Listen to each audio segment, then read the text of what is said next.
అమృత హృదయాలు మూడవ భాగం. రెండవ భాగంలో సీత విశ్వనాథాన్ని నిలదీస్తుంది. అతని తిరుగుళ్ళ గురించి, అతనికున్న స్నేహితుల గురించి. అతను సీతను ఇంటి నుంచి పంపేయమని భార్య మీద అరుస్తాడు. కథ కొనసాగుతుంది. సీత, నీకెందుకమ్మా వృధా ప్రయాస? నా కోసం నువ్వు మాటలు పడకు. ఊర్మిళ కళ్ళు అశ్రుసిక్తాలయ్యాయి. ఆమె అంతా విన్నదని గ్రహించింది సీత. నన్ను క్షమించక్కయ్యా, ఆయన్ని అనరాని మాటలు అన్నానేమో, కానీ అదంతా నీకోసం. నా గుండెల్లో ఉన్న బాధ, సాటి స్త్రీగా పడుతున్న ఆవేదన. ఆయన మారతారక్కయ్యా, మరీ మూర్ఖత్వం లేదనిపిస్తోంది. రీటాలు రాజీలు ఉన్నారని తెలియదా? వాళ్ళంతా తెర మీద బొమ్మలు ఆయనకి. కానీ నువ్వు తన జీవితంలో శాశ్వతంగా ముడిపడిన శ్రావ్యమైన సంగీతానివి. ఆ కమ్మని సంగీతం ఎప్పుడో ఆయన గుండెల్లో అణువణువుకి వినిపించిన నాడు అతను నీ పూజారిగానే బ్రతుకుతాడు. అప్పటిదాకా నన్ను ఇలా నీ చెల్లెలుగానే నాటకమాడనివ్వు. సీత ఊర్మిళను ఓదార్చింది. నీది వృధా ప్రయాస సీత, ఆయన మారరు. నిరాశతో కృంగిపోయింది ఊర్మిళ గతాన్ని తలుచుకుని. తన ఇష్టం వచ్చినట్లు ప్రవర్తించని కొత్త పిల్లి కూతురప్పుడే నన్ను కన్నెత్తి చూడలేదు. అనురాగంతో పొంగిపోతున్న ఈ ఎదలోకి తొంగి చూడలేకపోయారు. ఎన్ని వేల రాత్రులు నా ఒంటరితనాన్ని చూసి కంట నీరెట్టుకున్నాయో. ఈ బ్రతుకులో వెన్నెల లేదు సీత, తనంతాను ఓదార్చుకుంది.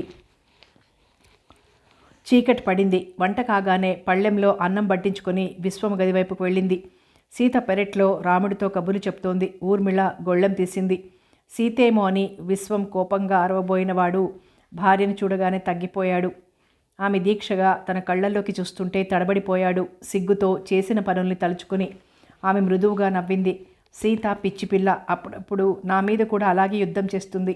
జీవితంలో ఏ సుఖానికి నోచుకొని దురదృష్టవంతురాలు. భోంచేయండి, కానీ ఆ ఉత్తరం ఇక్కడకు వచ్చే పని కాదు. డబ్బు సీతకు కనపడనివ్వకండి. నాకు కోపంగా లేదు, మనస్ఫూర్తిగానే ఇచ్చాను. రీటాకు పంపండి. శాంతంగా గుండెల్లోని దుఃఖాన్ని గుండెల్లోనే దాచుకుని అతన్ని క్షమించానని చెప్పింది. అతడు ఆశ్చర్యపోయాడు. ఏదో చెప్పబోయాడు, కానీ ఆమె వెళ్ళిపోయింది. జీవితంలో మొదటిసారిగా విశ్వం భార్య ముందు చేసిన తప్పులకి శిక్షలను అనుభవించాడు. నిశ్శబ్దంగా భోంచేసాగాడు. పెరుగు తీసుకునొచ్చింది. ఆమె కోసమే నిరీక్షిస్తున్నాడతడు. తెల్లటి చీరకి ఎర్రటి జరి అంచున్న చీర కట్టుకుంది. అదే రంగు జాకెట్ వేసుకుంది. అప్పుడే విరిసిన మల్లె పువ్వులా స్వచ్ఛంగా మెరిసిపోతోంది ఆమె సౌందర్యం. విశ్వం గదిలో కూర్చుని బాగా మద్యం సేవించాడేమో, కళ్ళెర్రబడ్డాయి. ఆమె గమనించింది. ఆ నిషాలో అతనికి ఊర్మిళ అందం కొత్తగా కనిపిస్తుందేమో. మాటిమాటికి తలెత్తి చూడసాగాడు. భోజనం పూర్తయింది. ప్లేటు గ్లాసు తీసుకువెళ్తూ అన్నదామె. తలుపు గడియ వేసుకోండి, సీత మళ్ళీ వస్తుందేమో. ఒక్క మాట, ఆ అమ్మాయి మనసు అంతస్తు మనకంటే గొప్పవి. మళ్ళీ వెళ్ళిపోమని అనకండి.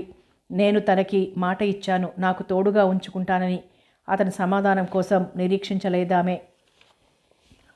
ఊర్మిళ, నెమ్మదిగా పిలిచాడతను. వెళ్ళబోతున్న ఊర్మిళ ఆగి ఏమిటన్నట్లు చూసింది కళ్ళెత్తి. ఆ విశాలమైన నేత్రాలు నిర్మలంగా నిరాడంబరంగా ఉన్న ఆమె అందాన్ని ద్విగుణీకృతం చేస్తున్నట్లున్నాయి. వేణు మందులు వాడమని చెప్పలేదా? చిక్కిపోయావేమిటి? మొదటిసారి అతనికి ఊర్మిళ సన్నబడిందని గుర్తుకొచ్చింది. ఆమె నవ్వింది. ఆ నవ్వులో విరక్తి అలలా లేచిపడింది. దుఃఖాన్ని దాచుకోవడానికి నవ్వింది. అతడు తలవంచుకున్నాడు. మీరు ఈ రోజున ఎక్కువగా తాగినట్లున్నారు, పడుకోండి. అతనికి మరింత అందంగా కనిపించిందామె. సన్నని నడుము. ఈ డబ్బొద్దు, నేనిక ఎక్కడికి వెళ్ళను, తనకు తాను చెప్పుకున్నట్లు చెప్పాడు. ఆమె బరువుగా నిట్టూర్చింది. అది సంతోషమో విచారమో తెలియనీయలేదు. చీకట్లో నిలబడింది కావాలనే. నేను మాత్రం ఏం చేసుకోనో వేణుకి అవసరం లేదట. అతనే నాకు చీరలని సారెలని తెస్తున్నాడు. వద్దన్నా వినడు. నాకెందుకయ్యా అంటే కోపం తెచ్చుకుంటాడు. ఈ చీర 150 పెట్టి తెచ్చాడు. నాకెందుకో ఇంత చక్కని చీర. ఆమె వెలుగులో నిలబడింది. విశ్వం చూపులు ఆమెని నిలువెల్లా చూస్తున్నాయి. దీపం వెలుగులో శృంగార రసాది దేవతల వెన్నెల ప్రోవులా మెరిసిపోతోంది. విశ్వానికి నోట మాట రాలేదు. పరవసత్వంతో ఆమె వంకై చూస్తుండిపోయాడు. ఆమె కదిలి వెళ్ళిపోయింది. పాలరాతి శిల్పం నడిచినట్లు మంచినీళ్లు తెచ్చిపెట్టింది. ఆమెతో పాటు ఈసారి మల్లెల వాసన కూడా మనసుని పరవశింపచేసింది.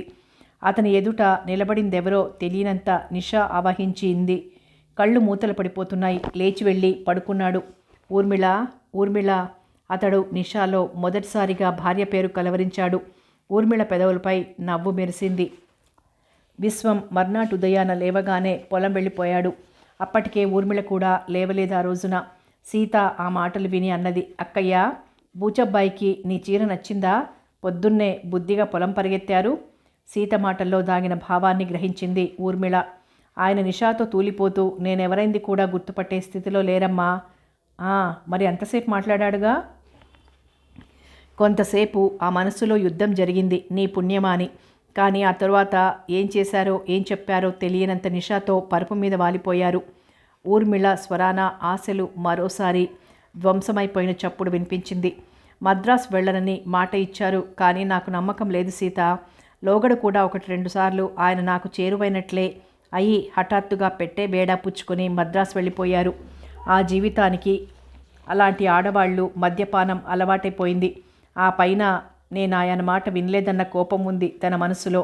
మావగారితో పోట్లాడి నన్ను కూడా పుట్టింటికి వెళ్ళిపోమన్నారు. నీరజను తప్ప మరొకరిని ముట్టుకోనన్నారు. కానీ నేను నిరాకరించాను. ఓసారి పెళ్ళైన ఆడపిల్ల పుట్టింట్లో ఉంటే ఈ లోకం ఎన్ని అపరిందల్ని వేస్తుందో ఆయనకేం తెలుసు. నీరజని ఆయన ప్రేమించలేదక్కయ్యా. అదొక రకమైన ఆకర్షణలో అలా భ్రమపడ్డాడేమో. నువ్వన్నట్లు విశృంఖలమైన జీవితం ఇష్టం తనకు, సీత అన్నది. అందుకే ఇప్పుడు నాకు ఈ మనిషిని ప్రేమించాలన్నా విరక్తి జనిస్తోంది. గుణం లేని వాళ్లతో ఎన్నాళ్ళు సుఖపడతాం చెప్పు. నన్ను ఇలాగే నవవధువులాగే ఉండిపోనిస్తే చాలు, వేణు పెళ్ళయ్యే వరకు. తరువాత మనిద్దరం కలిసి ఏ ఆశ్రమానికో వెళ్ళిపోదాం. ఊర్మిళ తన ఊహల్ని విప్పి చెప్పింది. ఎవరినెవరు ఓదార్చుకోవాలో తెలియకుండా పోయింది సీతకు ఆమె మాటలు వింటుంటే. రోలు వెళ్ళి మద్దెలతో మొరపెట్టుకున్నట్లుందక్కయ్యా మన పని, అంది సీత మరేమీ అనలేక. మునసబు గారు వచ్చారని రాముడొచ్చి చెప్పాడు. ఊర్మిళ వెళ్ళింది. ఏమ్మా, విశ్వం ఉన్నాడా ఊళ్ళో? అడిగారాయన. ఉన్నారని చెప్పగానే అన్నాడు, అతనికి చెప్పినా చెప్పకపోయినా జరిగేదేమీ లేదనుకో. అందుకే నీతోనే చెప్దామని వచ్చాను. మంజులని చేసుకోనని మీ వేణుగోపాల్ ఉత్తరం రాశాట వాళ్ళ మేనమామకి. ఆయన బొంబాయి నుంచి హడావిడిగా వస్తే నాకు అసలు పెళ్ళే వద్దు పొమ్మన్నాట. ఆయనేమో నాకు ఉత్తరం రాశాడు. ఏదో స్నేహం ఉంది కదా మా మధ్యన, నిన్ను కనుక్కోమన్నాడు. ఏ మాట చెప్తే ఆయనకు రాస్తాను. సీత కూడా విన్నదా మాటల్ని వంటింటి గుమ్మంలో నిలబడి. వేణు మనస్తత్వం అర్థం కాలేదామకు. నేను చెప్పాను బాబాయ్, కానీ వినడం లేదు. వాళ్ళమ్మాయిని చేసుకోనంటే చేసుకోనన్నాడు. మొన్న కోప్పడితే ఆ కోపంతోనే వెళ్ళి అలా రాసుంటాడు. మళ్ళీ చెప్తున్నానులేండి, కానీ నా మాటని మన్నిస్తాడని చెప్పలేని ఈ విషయంలో. ఊర్మిళకి వేణుపై మహా కోపంగా ఉంది మనస్సులో. ఇలా అంటున్నానని మరోలా భావించకమ్మా. ఊళ్ళో వాళ్ళు నానా రకాలుగా అంటున్నారు. నేను నీ క్షేమం కోరేవాడిని గనక ఉన్నమాట చెప్తున్నాను. ఈ ఆస్తి కోసం నువ్వే అతగాడిని పెళ్లి చేసుకోనియడం లేదని వాళ్ళ మేనమామ రాశాడు. నేను నమ్మలేదనుకో. అతడు నీకు కొడుకుతో సమానం. ఎలాగైనా ఒప్పించి మంజులతో వివాహం జరిగేటట్టు చూడు. నీ మాట కాదనే ధైర్యం లేదు అతనికి. నాకు తెలుసు బాబాయ్, నేను సుఖపడుతున్నది లేనిది ఈ ఊళ్ళో వాళ్ళకి తెలియదా? వారి సంగతి తెలిసి స్వయాన మేనమామి అలా అపవాదుల్ని నా పైన రుద్దితే నేనేం చెప్పగలను చెప్పండి? ఈ ఆస్తి నా 10 మంది పిల్లల కోసం కావాలని రాక్షసునయ్యానంటారా? నాకొక్క చిల్లిగవ్వ కూడా అవసరం లేదు. ఈ రోజున వెళ్ళిపోమంటే ఇలాగే వెళ్ళిపోతాను ఈ ఇంట్లో నుంచి. వాళ్ళ అన్నగారికి ఏమీ బాధ ఉండదు. కానీ వేణు పసిపిల్లవాడిలా ఏడుస్తాడు. నాకంటే 5-6 ఏళ్ళు చిన్నవాడు నిజమే, కానీ నాకతడు కన్న బిడ్డని మించినవాడు. ఎవరో ఏదో అంటున్నారని అతన్ని నేను శాసించలేను. వాళ్ళ మేనమామ గారిని రమ్మని రాయండి. అతనివన్నీ వేణు ముందు నా ముందు అనమనండి. అప్పుడే సమాధానం వస్తుందో మీరు వినవచ్చు. ఊర్మిళ శాంతంగా జవాబిచ్చింది. సరే, అలాగే రాస్తాను. ఎవరో మీ బంధువులని విన్నాను. ఓ అమ్మాయి ఉన్నదట మీ ఇంట్లో. ఒకవేళ ఆ అమ్మాయిని ఏమైనా పెళ్లాడతాడా? మునసబు గారు ధర్మ సందేహాన్ని వెలిబుచ్చారు. ఆ అమ్మాయి ఎవరో కాదు బాబాయ్, స్వయానా మా పెదనాన్న కూతురే. తల్లి తండ్రి పోయారు, పాపం ఎవరూ లేరిక. నాకు తప్పదు కదా, ఇక్కడే ఉండి పొమ్మన్నాను. కానీ ఆ అమ్మాయి అడవి మల్లె లాంటిది. వేణుకి ఎలా చేయగలను చెప్పండి? మంజులలాగా చదువు సంస్కారం ఉన్నది కాదు. ఆస్తి అంతస్తు లేదు. ఏదో ఆశ్రయం ఇచ్చాను, ఉంటున్నది. నా వలన ఆమె వలన వేణుకి పోయేదేమీ లేదని వాళ్ళ మేనమామకు రాయండి మర్చిపోకుండా. ఏదో గడ్డిపూల లాంటి వాళ్ళం మేము, వ్యంగ్యంగా నవ్విందామే. సరే, వస్తానమ్మా. మునసబు గారు వెళ్ళిపోయారు. కానీ ఊర్మిళ గుండెల్లో పెద్ద గాయాన్ని చేసి వెళ్ళిపోయాడాయన. ఎంత నీచానికి పాల్పడ్డాడు. వేణుకి నాకు నీచ సంబంధం అంటగట్టాడన్నమాట ఈ ముసలి మునసబు. వీళ్ళు రాబందుల్లాంటి వాళ్ళు. ఆ మేనమామ అంత చదివి ఇంత మూర్ఖంగా నా పైన అబాండాలు వేస్తాడేమిటి? అసలు సంగతి తెలిస్తే సీత అన్నట్లు వీళ్ళంతా కళ్ళల్లో నిప్పులు పోసుకుంటారు. రేపే వేణుతో చెప్పేస్తాను. నాకు ఈ ఆస్తి వద్దు. ఏం సుఖపడుతున్నానని వీళ్ళందరితో ఏడుపు. ఊర్మిళ హాల్లో స్తంభాన్ని ఆనుకొని అలాగే నిలబడిపోయింది. ఆయన వెళ్ళిపోయారా అక్కయ్య? సీతొచ్చి పిలిచింది. వెళ్ళారమ్మా. ఎంతెంత మాటలు ఈ గుండెల్లోకి బాణాల్లా విసురుతున్నారో చూసావా సీత? వదినా వదినా, రాముణ్ణి పంపించు. వేణు వాకిట్లోంచి కేకలు వేసాగాడు. వచ్చాడు దొరగారు. అడుగుతానుండు. మధ్య నన్ను చంపుతున్నాడు. వదినా వదినా అంటూ 24 గంటలు ఈ వదినకి పనేమీ లేదు. ఓ అని పలకడం తప్ప. ఊర్మిళ విసుక్కుంది కోపంగా. సీత వెళ్ళింది ఆమె విసుగును చూసి. వదినేది? వేణు 4-5 ప్యాకెట్లు గుర్రబండలో నుంచి దింపుతూ అడిగాడు, సీత వైపు చూసి చూడనట్లు నటిస్తూ. అక్కయ్యేనా మనిషి? నాకివ్వండి, తీసుకువెళ్తాను. అతడేమీ మాట్లాడలేదు. మౌనంగా ప్యాకెట్లన్నీ ఒక్కడే పట్టుకుని లోపలికి వెళ్ళాడు. అబ్బో, అయ్యగారికి ఎంత నిగ్రహం, ఎంత పట్టుదలో. సీత నవ్వుకుంది. అరే, నువ్వు ఇక్కడే ఉన్నావా వదినా? ఈసారి నీకోసం బెనారస్ పట్టుచీర తెచ్చాను, చూడు. ఏం తొందరగా చేస్తే చుట్టబెట్టి శ్మశానానికి సాగనంపుదామనా? అతని ఉత్సాహం నీళ్లు గారిపోయింది. రాగానే కారణం లేకుండా అలా ఏనాడు కోపంగా మాట్లాడలేదామే. అందుకే నిర్ఘాంతపోయాడు. ఊళ్ళో వాళ్ళు ఏమనుకుంటున్నారో తెలుసా? నీ చీరలకు కానుకలకు ఓ నమస్కారం బాబు. ఈ రోజు నుంచి నా కోసం నువ్వు పూజకు పూల తెచ్చినా ఊరి తీసుకుని చావాల్సి వస్తుంది. అతడు తెల్లబోయాడు. ముఖాన నెత్తురు చుక్కలేకుండా పాలిపోయినట్లు ముఖం పాలిపోయింది. నుదుట పట్టిన స్వేదబిందువుల్ని రుమాల్తో అడ్డుకుంటూ చేతిలో ఉన్న ప్యాకెట్ని కింద పెట్టాడు. ఏమన్నారు ఊళ్ళో వాళ్ళు? అడగలేక అడిగాడు. తల్లి ముందు తప్పు చేసి తల వంచుకున్న పసిపిల్లవాడిలా భయంగా చూస్తూ అడిగాడు. ఊళ్ళో వాళ్లే కాదు, అయిన వాళ్ళు కూడా అంటున్నారు. అసలు నిన్ను ఇవన్నీ తీసుకురమ్మని నేను ఎప్పుడైనా చెప్పానా? చెప్పలేదన్నట్లు తలాడించాడతడు. అతనికి అంతా అయోమయంగా ఉంది. ఎందుకలా తనకి ప్రాణప్రదమైన తల్లి వంటి వదిన కోపంతో మండిపోతోందో అర్థం కాక సతమతమైపోతున్నాడు. మరి ఏ ఉద్దేశంతో తీసుకొస్తున్నావు? గర్జించిందామే. అతడు ఉలిక్కిపడ్డాడు. దెబ్బతిన్న పక్షిలా బిలబిలలాడిపోయింది అతని మనస్సు. నాకు ఆఖరికి రాముడు కూడా చెప్పాడు, నువ్వు నా కోసం ఇవన్నీ తెస్తున్నావట, నా కోసమే మంజులని వద్దన్నావట, నా కోసమే పెళ్లి చేసుకోను అన్నావట. ఏమిటి వీటన్నింటికీ అర్థం? చెప్పవయ్యా. ఊరంతా కోడై కూస్తోంది. మునసబు గారు ఇప్పుడే వచ్చి చెప్పారు, నువ్వు నన్ను ప్రేమిస్తున్నావని, నేను నిన్ను నా గుప్పిట్లో పెట్టుకున్నానని. వదినా, ఆపింకా, పెద్దగా అరిచాడతను. ఎక్కడ ఆపనయ్యా? ఎవరి నాపను? ఊళ్ళో వాళ్ళని ఆపమంటే మరింతగా అరుస్తారు. నేను నీ మూలాన ఆఖరికి నీతి జాతి బావి వరసలేని పతితురాలిని అయ్యానయ్యా. వాళ్ళందరికీ బుద్ధి రావాలంటే, నా గుండెల్లో మంటలు చల్లారాలంటే నువ్వు మంజులని పెళ్లి చేసుకోక తప్పదు. ఆమె కళ్ళ వెంట కన్నీరు అవిరామంగా జారిపడుతోంది. వేణు పిచ్చివాడిలా ఆమె వంకే చూస్తూ ఉండిపోయాడు. నన్ను క్షమించు వదినా, నేను నీలో అమ్మనే చూశాను. నిజం వదినా, మా అమ్మ నీలాగే పెద్ద పెద్ద కళ్ళతో నిశ్శబ్దంగా కాలిమట్టలు చిన్నగా చప్పుడు చేస్తుంటే నా కోసం చూస్తూ వాకిట్లో నిలబడి ఉండేది. నేను ఆ చప్పుడు వినాలని గోడచాటును దాక్కుని పిలిచేవాడిని. 4 వైపులా దేవతలా నడుస్తూ నా కోసం వెతికేది. మొదటిసారి నిన్ను చూడగానే నీ చూపులు నా వైపు అచ్చు అమ్మలాగే చూశాయి. అందుకే నువ్వు నాకు ఎవరో కొత్త మనిషివి అనిపించలేదు. ఆనాటి నుంచి ఈనాటి వరకు ఎవరో ఏదో అన్నారని నువ్వు అంటావా వదినా? నేను ఏ వస్తువైనా ఎవరికి తీసుకురావాలో చెప్పు. ఇక అమ్మ లేదు, నాన్న లేరు, అక్క చెల్లెళ్ళు లేరు. అన్నయ్యకి నేనున్నాననే తెలియదేమో. మరి నీకు తప్ప నా సంతోషాన్ని, దుఃఖాన్ని, కానుకల్ని, కోపతాపాల్ని ఎవరికి నివేదించుకోను? నువ్వు నాకు అమ్మవి, అన్నవి, నాన్నవి, అక్కవి. నాకున్న సర్వస్వము నువ్వే. ఎవరో మూర్ఖులు ఏదో అన్నారని నేను బాధపడను.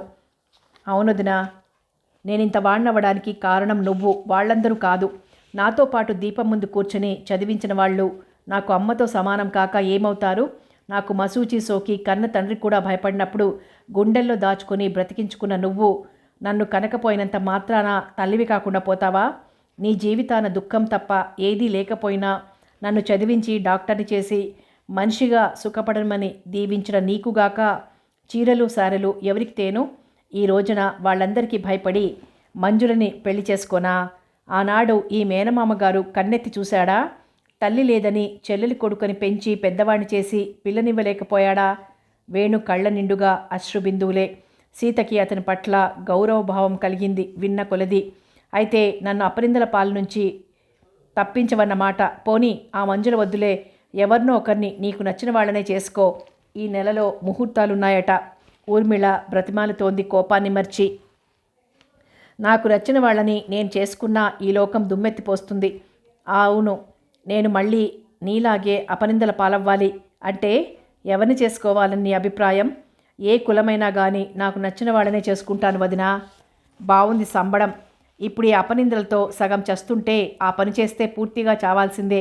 ఏమీ చావనక్కర్లేదు. 2 రోజులు చెప్పుకుంటారు. 3వ నాడు నోరు నొప్పెట్టి మూసుకుంటారు. అయితే ఇంతకు ఆ పిల్లదేవురు? బ్రాహ్మణపాలెం అని గుర్తు. పాపం ఆ అమ్మాయికి తెలీదు వదినా, నేను తనని తప్ప ఎవరిని చేసుకోనని. 2 సార్లు అడిగితే భయపడిపోయింది. అది బాగా పల్లెటూరులే. ఆ అమ్మాయి ఏమీ చదువుకోలేదనుకో. ఓసారి మన హాస్పిటల్కి తీసుకొచ్చాడు వాళ్ళ మేనమామ. ముద్దబంతి పువ్వులా నవ్వడం తప్ప ఏమీ తెలియదు. సీత గుండెల్లో సన్నని అలజడి పూలవానులా కురుస్తోంది. అతడు తన వైపు కళ్ళెత్తి చూస్తూనే చూడనట్లు నటిస్తూ శ్రావ్యంగా చెప్తోంటే, ఇదిగో అబ్బాయి, కథలు కాకరకాయలు నా దగ్గర సాగవు. ఏమనుకున్నావో ముందు లేచి భోంచేయి. సీత, సాయంత్రం వర్జం లేదు కానీ అలా నరసయ్య గారింటికి వెళ్ళొస్తాను. పద, నువ్వు అన్నం వడ్డించేయి. వాళ్ళ చెల్లెలు గారమ్మాయి ఉందని చెప్పారు మొన్న. చదువుకుంటోందట. అందంగా ఉండాలి వదినోయ్. నీకంటే కూడా సీతను కూడా తీసుకెళ్ళు. చూసొచ్చి చెప్తుంది నాకు. నిన్ను అడిగితే తిట్టిపోస్తావు మళ్ళీ. సీత, వదిన మాటలకి తాళం వేయకక్కడ. ఆ అమ్మాయి గలగలా మాట్లాడుతుందో లేదో చూడు. వేణు పెరట్లో కాళ్ళు చేతులు కడుక్కుంటూ అరిచి చెప్పాడు. సీత పరిస్థితి అడకత్తెరలో ఒక్కలా అయింది. నోరు విప్పితే అతడు గుండెల్లోని ఊహలపై పూలజల్లు కురిపించేట్టున్నాడు. నిశ్శబ్దంగా ఉండటం తనకు రాదు. ఎందుకని ఊర్మిళ ప్రశ్నిస్తుంది మౌనం వదలకపోతే. అక్కయ్య, నేను వస్తానుండు సాయంత్రం, లేకపోతే డాక్టర్ గారు కోప్పడతారు అంది. భోజనం వదినని పెట్టమని పిలిచాడు. ఊర్మిళ విసుక్కుంది. ఈ వదిన మీద ఇంత పిచ్చి అభిమానం పనికిరాదయ్యా. ఈ బ్రతుకు శాశ్వతం కాదు. ఏదో ఒక రోజున ఆకస్మికంగా ఈ జీవుడు మరోలోకం చేరుకుంటే. వదిన, నువ్వు ఈ మధ్య నన్ను మరీ బాధ పెట్టే మాటలనడం నేర్చుకున్నావు. నేనెప్పుడో చచ్చిపోతే అకస్మాత్తుగా. వేణు, అలాంటి పిచ్చి మాటలన్నావంటే నాకు కోపం వస్తుంది. మళ్ళీ నోరెత్తకు. వదిన, ఆ ఊరికి ఈ ఊరెంత దూరమో ఈ ఊరికి ఆ ఊరు అంతే దూరం. నువ్వంటే నాకు ప్రాణమైతే నేనంటే నీకు ప్రాణమని తెలుసుకోలేని మూర్ఖుడు కాదు నీ మరిది. హాయిగా నవ్వాడతడు. అంతవరకు భారంగా ఉన్న ఆ వాతావరణం ఆ నవ్వుతో తేలికైనట్లయింది ముగ్గురికి. సీత అతనిలో ఓ మార్పుని గమనించింది ఈసారి. ఎప్పటిలా అతడు తనతో పరిహాసాలాడడం లేదు. ప్రేమ సంభాషణ తీసుకురావడం లేదు. కానీ నువ్వు నా గుండెల్లోనే ఉన్నావు సుమా, విసిరి దూరంగా నిలబడలేదు అన్నట్లు కళ్ళల్లోకి చూస్తూ మనసు జల్లుమనే మాట ఏదో అంటాడు ఉన్నట్లుండి. ఆ తరువాత తన వైపు కన్నెత్తి కూడా చూడడు. ఎదురుగా ఉన్న విశ్వం పొలం నుంచి రాగానే తమ్ముడిని చూసి నవ్వాడు. వేణు ఆశ్చర్యంతో ఆనందంతో నవ్వలేక అలాగే చూస్తూ ఉండిపోయాడు. ఊర్మిళ, కాల్లో ముళ్ళు గుచ్చుకున్నట్లుంది, సూది తీసుకురా. అతని చెవుల్ని అతనే నమ్మనట్లు కుతూహలంగా చూశాడు కుర్చీలో కూర్చొని. కాలెత్తి కింద కూర్చున్న ఊర్మిళ మోకాలి మీద పెట్టి అక్కడే, అబ్బా మరీ గట్టిగా వత్తకు, నెమ్మదిగా అంటుంటే ఆ దృశ్యాన్ని ముగ్ధుడై చూస్తున్నాడు వేణు. ఒక క్షణం మీరు నా వైపుకు చూడకండి. వచ్చేసింది. అబ్బా ఎంత పెద్దదో. చెప్పులెందుకు విడిచారు? ఊర్మిళ నొచ్చుకుంటూ అడిగింది. ఏది, ఎంత బాధ పెట్టింది ముళ్ళు? భార్య చేతిలో ఉన్న ముళ్ళుని ఆమె చేతిని మృదువుగా పట్టుకుని చూశాడు. ఆ చూడడం కోసం అతను తలవంచగానే ఊర్మిళ ముఖానికి ఎంతో చేరువుగా వచ్చాడు. ఆ ఒక్క క్షణంలో ఊర్మిళ గుండెల్లో ఎన్నెన్ని తీయని భావాలో. ఈ క్షణం ఇలాగే నిలిచిపోకూడదు, కాలం ఇక్కడే ఆగిపోకూడదు. మనసు పదే పదే కోరుకుంది. వేణుకు ఆ దృశ్యం కనుల పండువగా ఉంది. సీత ఊర్మిళ ముఖాన్ని విరిసిన ఆనందాన్ని చూసి నిట్టూర్చింది. విశ్వం లేచి వెళ్తూ తమ్ముడు తెచ్చిన ట్రాన్సిస్టర్ని చూసి ఆగిపోయాడు. తిప్పి చూశాడు. శ్రావ్యమైన సంగీతం వస్తోంది. బావుంది అన్నట్లు ప్రశంసాపూర్వకంగా తమ్ముడి వైపు చూసి తన గదిలోకి వెళ్ళిపోయాడు. వదినా, నువ్వేమో తిట్టిపోసావు, అన్నయ్య చూడు ఎలా మెచ్చుకున్నాడో.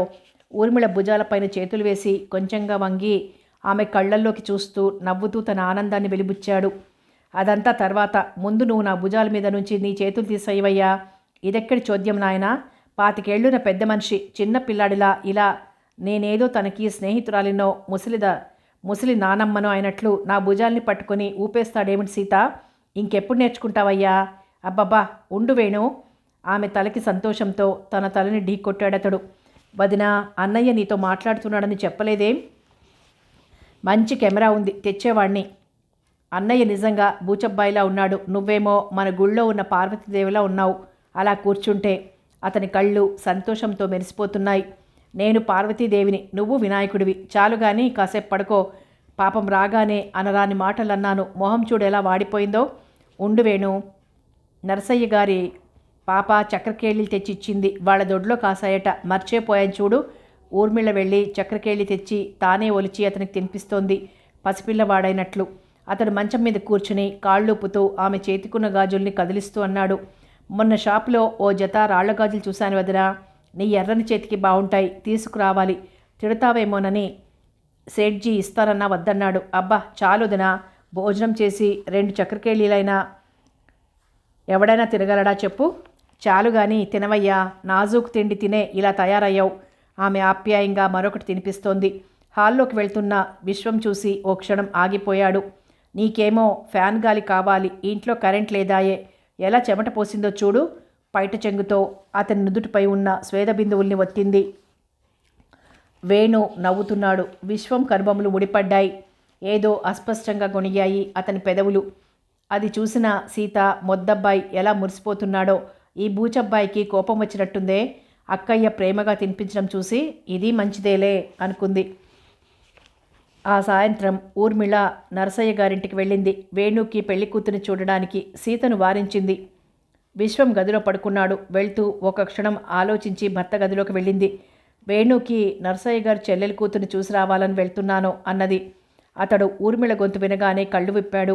పసుపు రంగు చీర, నల్లని జాకెట్ వేసుకొని ముడి చుట్టుకుందేమో.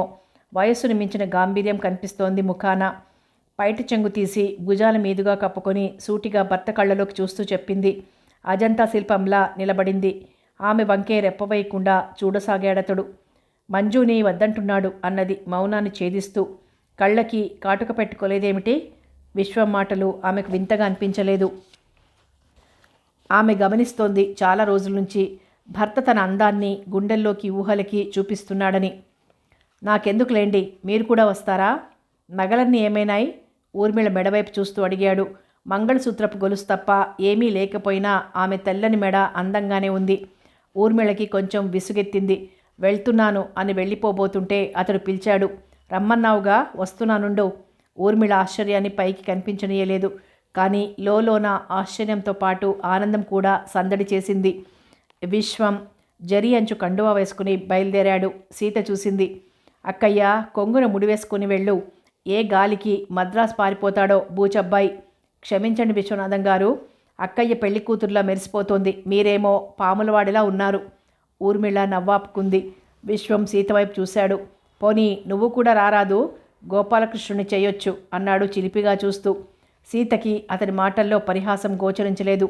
అతని కళ్ళల్లో కోరిక కదిలినట్లు లీలగా కనిపించింది. మా అక్కయ్య 1000 గోపికల్ని మించిన సౌందర్య రేఖ. ఆమె ముందు మీరు దొంగస్వాముల వారే అన్నది. నీ పని తర్వాత చెప్తానులే, ఉండు. ఊర్మిళ వెళ్ళిపోతుంటే అతడు సెలవు తీసుకున్నాడు. ఆమె వరండాలోనే నిలబడి వాళ్ళిద్దరినీ చూస్తోంది. ఏనాడు భార్యాభర్తలు కలిసి బయటికెళ్ళలేదేమో. తెలిసిన వారంతా చోద్యంగా చూస్తుంటే తెలియని వాళ్ళు ఊర్మిళ అందానికి విస్తుపోతూ పక్కనే నడుస్తున్న విశ్వనాథాన్ని చూసి గొణుక్కున్నారు. వేణుతో ఒంటరిగా ఉండడం ఆమెకు లోలోన భయంగా, ఇబ్బందిగా ఉంది. లోనికి వెళ్లకుండా అక్కడే బల్ల మీద కూర్చుండిపోయింది.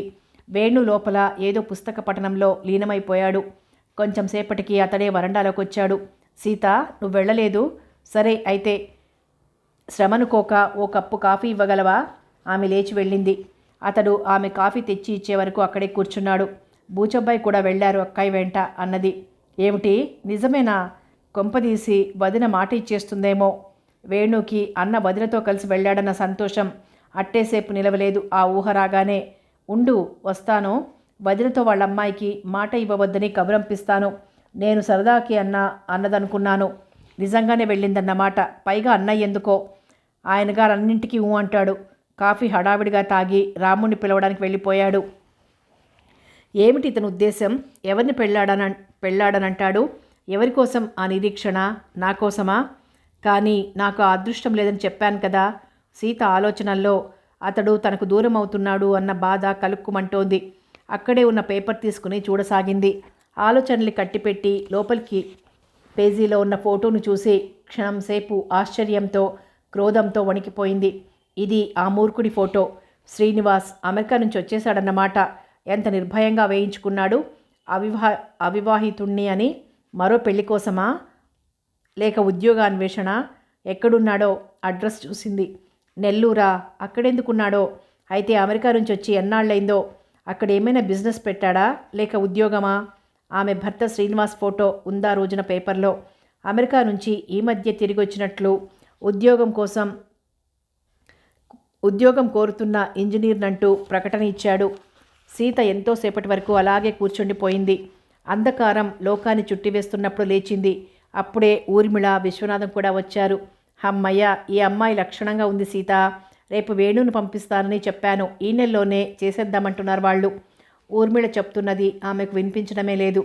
ఆమె మనసు ఎక్కడో సుదూర తీరాన, తనను దుఃఖసాగరాన ముంచివేసిన మనిషిలో ఉన్న రాక్షసత్వాన్ని గురించి ఆలోచిస్తోంది. ఏమిటి సీత అలా ఉన్నావు? ఒంట్లో కులాసాగలేదా? అన్యమనస్కంగా ఏదో పోగొట్టుకున్న సీతను చూసి అడిగింది ఊర్మిళ. తలనొప్పిగా ఉంది. అదే తగ్గిపోతుందిలే. పెళ్లి కూతురు ఎలా ఉందక్కయ్యా? తలనొప్పి నిజంగానే వచ్చింది ఆమెకు. ఇదిగో ఫోటో కూడా ఇచ్చారు. BA చదివిందట. కానీ చక్కగా మాట్లాడింది. వినయం మూర్తి భవించినట్లుంది. మరి వేణు ఏమంటాడో? కట్నం కానుకలు కాదు ప్రధానం మాకు. అమ్మాయి మాలో కలిసిపోతే చాలని చెప్పాను. ఇంతలో వేణు వచ్చాడు. ఇక్కడున్నావా వదినా? మరి రాముడు కనపడలేదన్నాడేమిటి? వాళ్ళ అమ్మాయిని చేసుకోవడానికి నాకు ఇప్పుడు తీరిక లేదని చెప్పి పంపించానులే. రాముడు చెప్పే ఉంటాడు. ఏమిటి నువ్వనేది? మళ్ళీ పాత పాట మొదలెట్టావన్నమాట. ఈ మధ్య ఈ మహానుభావుడికి ఏమైందో తెలియదమ్మా. ఏ మాట చెప్పినా కాదంటాడు. నేనేమో వాళ్ళకి మాట ఇచ్చాను, రేపు ఇతన్ని పంపిస్తానని. పాపం వాళ్ళన్ని ప్రయత్నాలు చేస్తుంటారు. అదంతా నాకు తెలియదు. రేపు నువ్వు వెళ్ళి చూసి రావాల్సిందేనబ్బాయి. ఆ అమ్మాయికి ఏం తక్కువ చెప్పు పోని. నేను వెళ్ళను. వెళ్ళవు? అయితే నేను బ్రతికి ఉండడం నీకు ఇష్టం లేదన్నమాట. అసలు నీ మనసులో ఏముందో చెప్పు వేణు. నన్ను వేధించకు. మరిదికి పెళ్లి చేయడం లేదని నన్ను ఆడిపోసుకుంటున్నారు లోకులు. నువ్వేమో ఇలా నా ప్రాణాలు తీస్తున్నావు. నేను నీకు ఒకసారి చెప్పానుగా వదినా, నేను ఓ అమ్మాయిని చూశానని. ఇంకా కొన్నాళ్ళలాగు. ఆ అమ్మాయిని ఎలాగైనా ఒప్పిస్తాను. ప్లీజ్ నా మాట నమ్మొదినా. వేణు బ్రతిమలాడాడు. నిజమేనా? కథలల్లుతున్నావా? పోనీ నాకు చెప్పు. ఎక్కడుందా అమ్మాయి? సూటిగా అతని కళ్ళల్లోకి చూసింది ఊర్మిళ. ఎక్కడుందంటే ఎలా చెప్పను? ఉండడమైతే మనకి అతి దగ్గరలోనే ఉంది. కానీ పద్మవ్యూహాన్ని అల్లి అందులో ఇరుక్కుపోయింది. నేనే ఆ వ్యూహాన్ని ఛేదించి ఆ మహారాణిని ఒప్పించాలి. అతడు సీత వైపు చూశాడు. సీత కథంతా అర్థమైపోయింది. నిశ్శబ్దంగా కళ్ళు వాల్చుకుంది. నువ్వనేది నాకు అర్థం కావడం లేదు. ఊర్మిళ విసుక్కుంది. సీత, ఇక నువ్వే చెప్పాలి. వేణు పిలవగానే సీత ఉలిక్కి పడింది. ఆ తరువాత అన్నది, నేనేం చెప్పగలను? అదే ఆ అమ్మాయిని గురించి నీకు చెప్పాను కదా. అదే ఆ వేళ హాస్పిటల్లో తోటలో కూర్చుని పాట పాడుతోంది ఆ అమ్మాయి. సీత అతని కళ్ళల్లో పరుగులెత్తే అనురాగాన్ని గమనించింది. అతని గుండెల్లో ఉన్నది తానే అని ధ్రువపడిపోయింది. ఓహో, ఆ పిల్ల నాకేమీ నచ్చలేదక్కయ్యా. ఈయనకి దొరక్క పెళ్ళైన పిల్లే దొరికింది చూడు. అవునక్కయ్యా, నాతో చెప్పింది. వాళ్ళ ఆయనకి పెద్ద ఉద్యోగమట. ఏదో మాట వచ్చి విడిపోయారట. ఈ పాటికి భర్త దగ్గరికి వెళ్ళిపోయి ఉంటుంది. డాక్టర్ బాబు, మీరు పిచ్చి భ్రమలో ఉన్నారనుకుంటున్నాను. లక్షణంగా అక్కయ్య చూసిన అమ్మాయిని చేసుకోండి. సంఘ సంస్కరణ మీ చేత కాదు. కానీ సీత తనపైన ఏమాత్రమూ ఆశ పెట్టుకోవాలదని ఖండితంగా చెప్పేసింది. ఈ అక్కయ్యకి చెల్లెలివి కాదట్లే. నిన్నడగడం ఏమిటి అసలు? వదినా, నాకు తెలియకడుగుతాను. ఓసారి పెళ్ళైతే ఆ అమ్మాయిని పెళ్ళాడకూడదని రూల్ ఉందా ఎక్కడైనా? ఆ అమ్మాయి భర్త విడాకులు ఇచ్చేశాడు కదా. వేణు, నీది పొంగే వయసయ్యా. ఓసారి పెళ్ళైన ఆడదాన్ని తన జీవితంలోకి ఆహ్వానించి సుఖపెట్టు మగవాళ్ళు ఎక్కడున్నారయ్యా మన దేశంలో? ఏం లోపం ఉందో అందుకే నిన్ను వదిలేశాడని ఎన్నిసార్లు ఆమెను హత్య చేస్తాడో ఆ భర్త. తనేదో లోకాన్ని ఉద్ధరించానని ఆమె మనసుని ముక్కలు ముక్కలుగా కోసివేయకుండా ఉంటే అతడు పుణ్యపురుషుడే, శ్రీరామచంద్రుడే. సీతని లోకం కోసం అగ్నిలో దూకమన్నాడు. ఇక మామూలు మనిషి అగ్నిలో వేసి కాల్చి బూడిద చేస్తాడు. పిచ్చిగా ఆలోచించకు. సీత ఊర్మిళ వైపు చూసి నవ్వింది చిన్నగా. ఆడదాని అదృష్టం వైకుంఠపాళి వంటిదని డాక్టర్ గారికి తెలియదక్కయ్యా. బూచబ్బాయి చేసిన పని నువ్వే చేసి ఉంటే ఈ పాటికి నీ స్థానం పుట్టింట్లో ఉండేది. ఆయన నలుగురిని చేరదీసినా నీకు భర్తే, నువ్వు కాదనలేవు. నీది స్త్రీ హృదయం, అందులోనూ భారత నారీమణి హృదయం ఆయే. బూచబ్బాయి తాగొచ్చు, తిరగొచ్చు, కానీ అతన్ని నువ్వు తిరస్కరించకూడదు. నీ మనసు అంగీకరించదు. అంగీకరిస్తే నరకమే ఈ లోకంలో.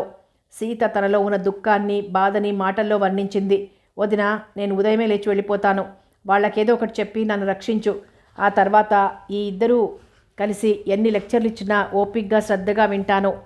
వేణు వినయంగా జవాబిచ్చాడు. సీత ఆ రాత్రి నిద్రపోలేదని వేణు గ్రహించాడు. అతడు తన కోసమేనన్న భ్రమతో మురిసిపోయాడు. కానీ ఆమె మనసు శ్రీనివాస్ కోసం కక్షతో మండిపోతోందని అతనికి తెలియదు. తెల్లవారుజామున మెలకు వచ్చి హాల్లోకి చూశాడు. సీత లేదు. భయంతో వెంటనే లేచి వెళ్ళాడు. పెరట్లో కూర్చుని ఉంది. వెన్నెల ఇంకా వెలుగుని వెదజల్లుతూనే ఉంది. ఆమె మాత్రం నిశ్శబ్దంగా మోకాళ్ళ మీద తలాంచుకొని కూర్చుంది. సీత, నిద్ర పట్టలేదా? అనురాగభరితమైన స్వరం వినగానే ఆమెకు అతని గుండెల్లో తలదాచుకుని అంతా విప్పి చెప్పుకోవాలన్న దుఃఖం ముంచుకొచ్చింది. అతి ప్రయత్నం మీద నిగ్రహించుకుంది. బాధపడిన అవసరం లేదు సీత. నేను నీవాణ్ణే. నువ్వు తప్ప నా మనస్సులో ఎవ్వరూ లేరు. ఆ మూర్ఖుడు ఎవరో చెప్తే వెళ్ళి విడాకుల కోసం ప్రయత్నిస్తాను. తర్వాత మనం పెళ్లి చేసుకోవచ్చు. అందుకే వదినతో కొన్నాళ్ళు ఆగమన్నాను. ఆ రోజున నీ అందం నా మనస్సుని మంత్రించి వేసింది. సీత, పెళ్ళయ్యే వరకు నా నీడ కూడా నీ పైన పడనీయను. నన్ను నమ్ము. ఆమె ఏడుస్తోంది. అతడు నిర్విణ్ణుడయ్యాడు. సీత, ఏమైంది? నన్ను ఇక్కడి నుంచి వెళ్ళిపోనివ్వండి. నేను ఉండలేను. ఆమె దుఃఖంలో నుంచి తలెత్తి అన్నది. ఎవరైనా నీ మనసు నొప్పించారా సీత? ఆమె కాదన్నట్లు తల ఊపింది. మరి ఎక్కడికి సీత? నేను వెళ్ళవలసిన చోటికి. ఎన్నాళ్ళు మీ ఇంట్లో ఉండగలను? నా మనసు నా పైన తిరగబడుతోంది డాక్టర్ బాబు. నేను వెళ్ళిపోవాలి. ఆమె మనసు ఆక్రోశిస్తోంది. నేను నీకేమీ కానా? మీరు మీరే, నేను నేనే డాక్టర్ బాబు. నా వలన మీకు బాధ కలుగుతుందేమో, కానీ నేను మీకు మొదటే చెప్పాను, నాకెవ్వరినీ ప్రేమించే హక్కు లేదని. మీరే అనవసరంగా అక్కయ్యను విసిగిస్తున్నారు. అతని పేరేమిటి సీత? శ్రీనివాస్. ఎందుకడిగారు? ఆ శ్రీనివాస్ నాకంటే అందగాడా? ఇలాంటి ప్రశ్న అడిగే ముందు నేను అతనికి ఏమవుతానో గుర్తుంచుకోవాల్సి వస్తుంది డాక్టర్ బాబు. అతని పట్ల నీ మనసులో అనురాగం ఉందా? అయితే నాకు మనసున్నదనే తెలియదు ఆయనకు.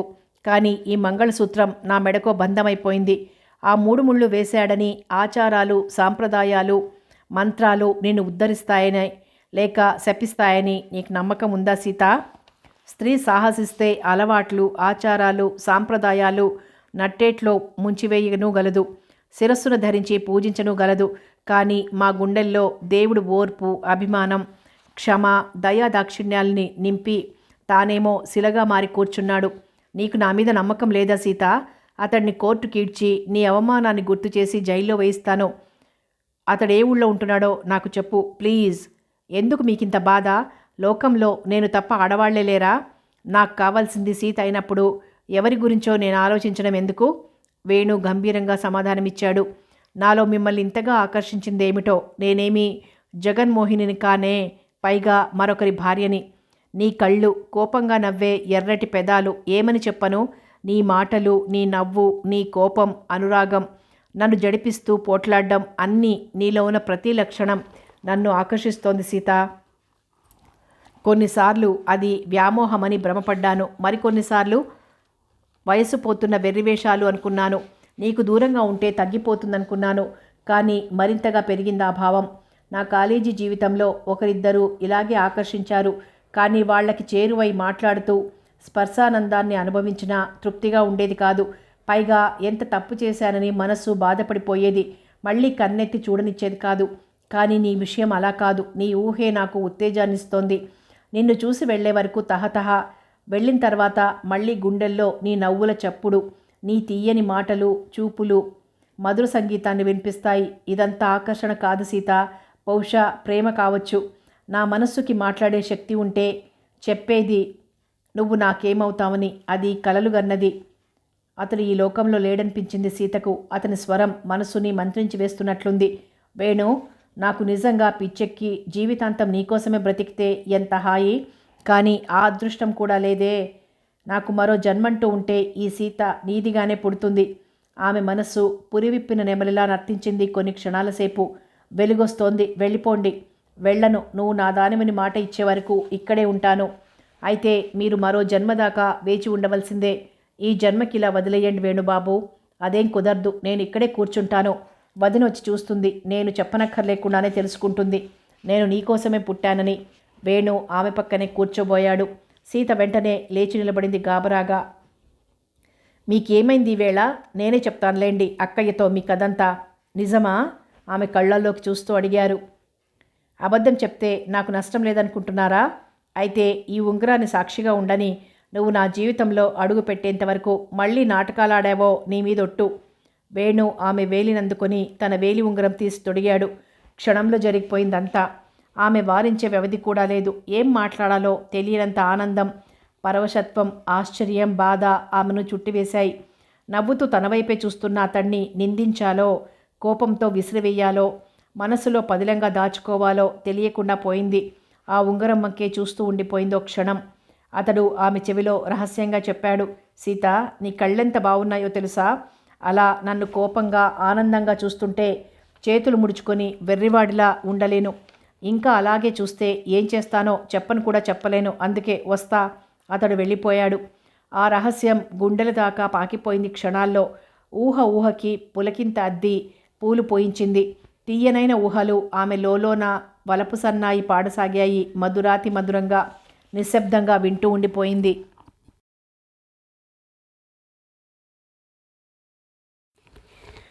విశ్వం మద్రాసు వెళ్ళడం మారినట్లే కనిపించింది ఊర్మిళకి. కానీ అతడు ఈ మధ్య ఊర్మిళ వైపు నుంచి చూపులు మరల్చుకోలేనన్నట్లు కనిపించితే చాలు విగ్రహంలా నిలబడి మరీ చూడడం సీతకు నచ్చలేదు. బూచబ్బాయ్, నీ కళ్ళల్లో కోరిక ఎర్రగా మెరుస్తోంది. అక్కయ్య నీ భార్య.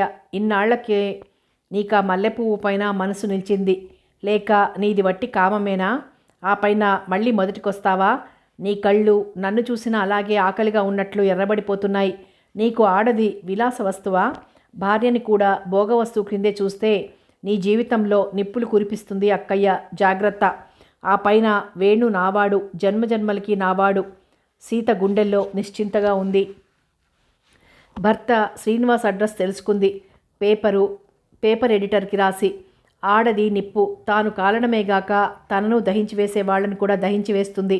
అమెరికా బాబు, ఈసారి నిన్ను ఏం చేస్తానో చూడు. మనసులో అతని పట్ల ద్వేషం, కక్ష. కానీ ఎవ్వరికీ అక్షరమైనా చెప్పలేదు. వేణు ఇచ్చిన ఉంగరాన్ని పెదవులతో స్పృశించి పదిలంగా పెట్టెలోని చీరమడతల్లో దాచింది.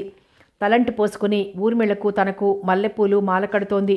ఏమిటి సీత, ఈవేళ నీ ముఖం కళకళలాడిపోతోంది ఆనందంతో? అతని కబురేమైనా తెలిసిందా? ఊర్మిళ ప్రశ్నించింది. క్షణంసేపు తలెత్తలేకపోయింది. తన కళ్ళల్లో పరుగులెత్తే మెరుపులు వేణు గురించి ఏమైనా చెప్తాయేమోనన్న భయంతో కాస్త సందడి తగ్గిన తర్వాత తలెత్తింది. ఈవేళ నా పుట్టినరోజక్కయ్యా. ఎన్నాళ్లకు గుర్తొచ్చింది. మల్లెపూలతో చెప్దామనిపించింది ఈవేళ. ఆ రోజునే ఆమె పుట్టినరోజని ఆమెకు ప్రతి సంవత్సరం గుర్తొస్తుంది. కానీ ఈసారి ఆమె గుండెల్లో దానికో ప్రత్యేకత ఉన్నట్లు సందడి చేసింది. వేణు ఇచ్చిన ఉంగరం. నీకు కూడా ముడి చుట్టూ వచ్చేట్లు అల్లుతున్నానక్కయ్యా. ఇద్దరం పూలు పెట్టుకొని రాజమ్మగారు పేరంటానికి పిలిచారుగా, వెళ్ళొద్దాం. కనకాంబరం రంగు చీర కట్టుకోవాలి ఈవేళ నువ్వు. బూచబ్బాయికి కళ్ళల్లో నీ అందం కొత్త మెరుపుల్ని తళుక్కుమనిపించేటట్టు అలంకరిస్తానుండు. మరి నువ్వే చీర కట్టుకుంటున్నావు సీత? నీలం చీర పట్టుది తీస్తాను, నీకెంతో బాగుంటుంది. ఊర్మిళ ముచ్చటపడింది. నేనేమైనా పెళ్లి కూతుర్నా ఏమిటి? నాకెందుకక్కయ్యా పట్టు చీరలు? నేను పెళ్లి కూతుర్ని కాదులేవమ్మా. అందరి కళ్ళు పేరంటంలో మా చెల్లెల మీద పడితే నాకెంత గర్వంగా ఉంటుందో తెలుసా? సీత, ఈ ఒక్కసారి కట్టుకో. ఊర్మిళ బ్రతిమలాడింది. సరేలే, బూచబ్బాయికి కనువిందు చేద్దాం ఈవేళ. కాగితం పూలకి గులాబీలకి భేదం ఏమిటో తెలిసొస్తుంది అయ్యగారికి. సీత అంగీకరించింది. అక్కయ్య, నీ మాట నేను విన్నాను గనక నా మాట నువ్వు వినాలి. నేను నెల్లూరు వెళ్ళాలి. నాకు డబ్బు కావాలి. నీ రుణం తీర్చగలిగితే తీరుస్తాను. లేకపోతే వచ్చే జన్మలో నీ కడుపును పుట్టి తీర్చుకుంటాను. వివరాలు అడగొద్దు, నేనేమీ చెప్పలేను. కానీ నా జీవితాన్ని ఓ ఒడ్డుకు చేర్చుకోవాలనే వెళ్తున్నానని మాత్రం నీకు మాత్రమే చెప్పగలనక్కయ్యా. ఎవరితోటి అనకు. 4 రోజుల తర్వాత ప్రయాణం. సీత గొంతులో విచారం, ఆగ్రహం, కక్ష, అనురాగం. ఊర్మిళ ముఖాన సంతోషం మెరిసింది. సౌందర్య రేఖల్లా మెరిసిపోతున్నారిద్దరూ పట్టుచీరల్లో. విశ్వం ముందుగా సీతను చూశాడు. రెప్ప వెయ్యనే లేదు. ఎంతందం! నీలం రంగు చీరలో ఆకాశాన్ని మెరిసిన మెరుపులా తళుక్కుమంటోంది. ఆ కళ్ళల్లో ఎంత పొగరు, ఎంత కొంటెదనం! మల్లెపూల పరిమళం కూడా జోడించిందే అందానికి. అదే ఊర్మిళ. ఊర్మిళ, నువ్వు నాకు కావాలి. నీ అందం నన్ను వెర్రివాణ్ణి చేసి వేస్తోంది. రీటాకి ఈ అందం లేదు. రంగు వెలిసిపోయిన బొమ్మ లాంటిది రోజా. శారద నాకు అందకుండానే ఊరించి చచ్చి ఊరుకుంది. పోనీ ఆడదాన్ని ప్రేమిస్తే ఏమొస్తుంది? ఆ అందాన్ని సొంతం చేసుకుంటే ఆనందం. ఒట్టి ప్రేమతో గాలిమేడలో ఉన్నట్లే అయింది శారద మూలాన. పిచ్చిది, నా కోసం చచ్చిపోయింది. పెళ్ళైతే గాని ముట్టుకోనియను అన్నది. మంచి పని జరిగింది. నాన్న పుణ్యమా అంటూ రకరకాల అందాలు అనుభవంలో పరవశింపచేస్తున్నాయి. నిన్ను నీ అందాన్ని ఇన్నేళ్లు నిర్లక్ష్యం చేశానేమిటి? బహుశా ఇప్పటికీ రోజాపై మోజు తగ్గిందేమో నా మనస్సుకి. డబ్బు కూడా లేదోయ్. భార్యామణి షావుకారు అప్పు ఇవ్వనన్నాడు. మొన్న ఆస్తి అంతా నీకు రాసట్టగా నాన్న. ఎంత మూర్ఖుడో. నువ్వెవరివో మధ్యన ఇన్నాళ్ళు తెలియక అప్పిచ్చాట. మునసబు చెబితే విన్నాట. ఎంత తెలివిగలదానివి ఊర్మిళ. ఆస్తంతా రాయించుకుని వేణుని కీలుబొమ్మం చేసి నీ చుట్టూ తిప్పుకుంటున్నావన్నమాట. వాడికి మునసబన్నట్లు నువ్వంటే ఏ రకం ఇష్టమో నీ ఒళ్ళో తలపెట్టుకుని పడుకునేంత సరసుణ్ణి చేశావన్నమాట. మరి నన్నెందుకు వదిలేశావో? బహుశా నేను వేణులా అందగాణ్ణి కాదనేమో. నిజం బయటపడకుండా దాగి ఉంటుందనుకోకు ఊర్మిళ. ఈ సీత కథ ఏమిటో నీకు చెల్లెలంటే నమ్మేశాననుకోకు. ఎప్పుడో మీ ఇద్దరి కథ తేల్చేస్తాను. విశ్వం ఆలోచనలన్నింటినీ గుండెల్లోనే అణిచి అమాయకంగా నవ్వాడు ఊర్మిళను చూసి. ఊర్మిళ, ఓసారి ఇలా రా. గదిలోకొస్తూ పిలిచాడు. అక్కయ్య, బూచబ్బాయికి నీ అందం మతిపోగొడుతోంది. వెళ్ళిరా. సీత చిలిపిగా గుసగుసలాడింది చెవిలో. ఊర్మిళ మౌనంగా వెళ్ళి గుమ్మంలో నిలబడింది. అతను కిటికీ దగ్గర నిలబడి ఉన్నాడు. భార్యను చూస్తూ అన్నాడు, రా ఊర్మిళ, ఎందుకు అక్కడే నిలబడిపోయావు? ఈ నెక్లెస్ పెట్టుకొని వెళ్ళు, నీకెంతో బాగుంటుంది. అతడు అలమర తీసి నెక్లెస్ తెచ్చాడు. ఆమె చేయి చాచింది. నేను పెట్టకూడదా ఊర్మిళ? ఊర్మిళ మౌనంగా అతని ఎదుట తల వంచింది. నెక్లెస్ పెట్టి ఆమెను సున్నితంగా గుండెల పైకి లాక్కొని చెక్కిళ్లను పదే పదే ముద్దు పెట్టుకున్నాడు. నేను మూర్ఖుణ్ణి ఊర్మిళ, మూర్ఖుణ్ణి. పరవశమై గొణిగింది అతని స్వరం. ఊర్మిళ మనస్సు మధురోహలతో పులకించిపోయింది. ఇప్పటికైనా నా మనస్సులోని అనురాగాన్ని గుర్తిస్తారా అన్నట్లు ఆమె నేత్రాలు ఆనందం పట్టలేక లోలోని బాధని కన్నీరుగా జాలువార్చాయి. ఏడుస్తున్నావా ఊర్మిళ? నన్ను క్షమించు. ఊర్మిళ అతని భుజాలపైన చేతులు వేసి గుండెల్లోని అనురాగాన్నంతా గొంతులో ఒదిగించినట్లు అన్నది. నాకేమీ వద్దు. నేనెప్పుడు మీదాన్నే. నా సుఖదుఖాలు, ఊహలు, సమస్యలు అన్నీ మీవేనని ఎందుకు అనుకోరు? నాకు మీరు కాక ఎవరున్నారు? ఆమె కళ్ళు పరవశత్వంతో తూలిపోసాగాయి. అతను నవ్వాడు. ఆ నవ్వు ఆమె ఊహల్లోని పరవశత్వాన్ని చెదరగొట్టింది. ఎందుకు నవ్వుతున్నారు? ఇన్నాళ్లక నువ్వు ఈ మాట నాతో అనడం? నేను ప్రతిక్షణం చెప్తూనే ఉన్నాను. కానీ మీరు ఇలా నాకు చేరువుగా వచ్చి అడిగిందెప్పుడు? విన్నదెక్కడా? సరే, వస్తాను. పేరంటానికి ఆలస్యం అవుతుంది. సీత నిలబడి ఉంది. ఆమె వెళ్ళిపోయింది. అతని కళ్ళు కోపంతో కోరికతో జ్యోతులైపోయాయి. అక్కయ్య, జాగ్రత్త. బూచబ్బాయి మాటలు నమ్మకు.